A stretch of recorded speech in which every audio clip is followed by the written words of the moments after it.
Welcome back to you and welcome back to Scott Bauer from the Associated Press joining us again this week. I want to thank you so much, Scott. You bet. All right, so both the Supreme Court candidates have now been on this show, and they've been making their public rounds here, and they're really taking shots at each other, both of them accusing each other of being too partisan. So first off, I wanted to ask you, Dan Kelly, has he adequately kind of explained his ties to both conservative party groups and pro-life groups? Well, what we know is that he was paid by the Republican Party after he left the Supreme Court in 2020 to do some legal work for them. We also know that in 2016, when he applied to be on the Supreme Court with Governor Walker at the time, that Wisconsin Right to Life wrote a letter of recommendation saying that he had done legal work for them over the years.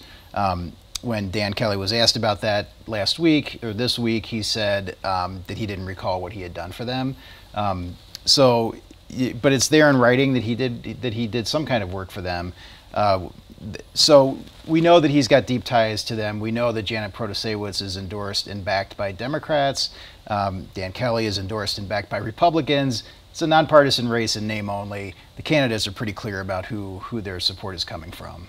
On the flip side, Dan Kelly said in an interview just in the show here about Janet Protasewicz that she has been inappropriate as far as how she has come close to that ethical line of saying how you're going to vote when you are on a certain court. Has she gotten to that line yet? Because it seems to be getting really close, according to at least Dan Kelly. Right. So she says that what she's doing is talking about her values, and she says she values a woman's health choices, and she, believes in abortion rights. But she doesn't go as far as saying this is how I would rule on a particular case. When she's talking about redistricting, she says that the current maps drawn by Republicans are rigged, and that it would be a good thing for, there'd be a large interest in taking another look at those.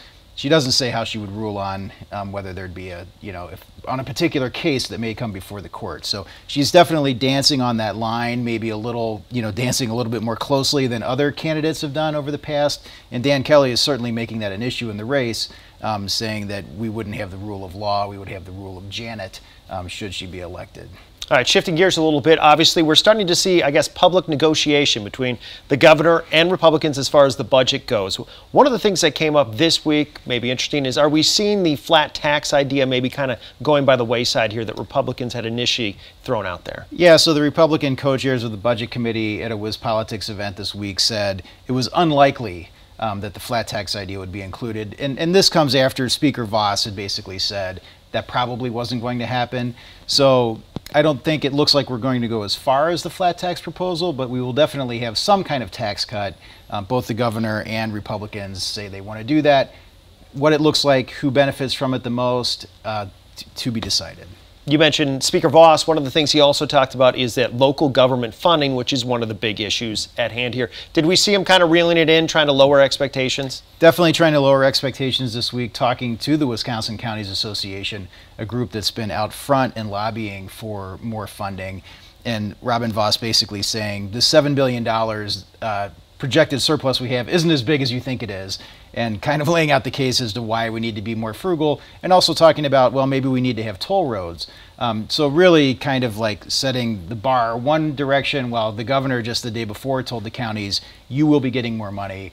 We're in the heat of agreement here. So again, we'll see where they ultimately fall on this, but Speaker Voss definitely trying to tamp the brakes a little bit on the spending. We're seeing both sides publicly kind of etch their line in the sand on some of these issues, but there appears to be some common ground on a few issues. What are some of those you heard this week where maybe you get a sense that they're not that far apart? Yeah, Republicans and Democrats both seem to be agreeing on some things like more charging stations for electric vehicles around the state, doing something to have more affordable housing in the state. Again, both sides say they want to cut taxes. We don't know exactly what that's going to look like.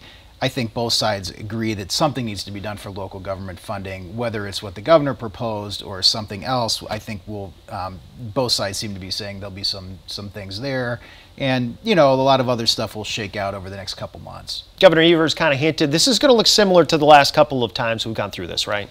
Yeah, it's the same old song and dances where the governor puts out a budget, the legislature says, we're not going to do that. And then 3 months later, they do some of it, they don't do all of it. Both sides, come together at some point, and life goes on.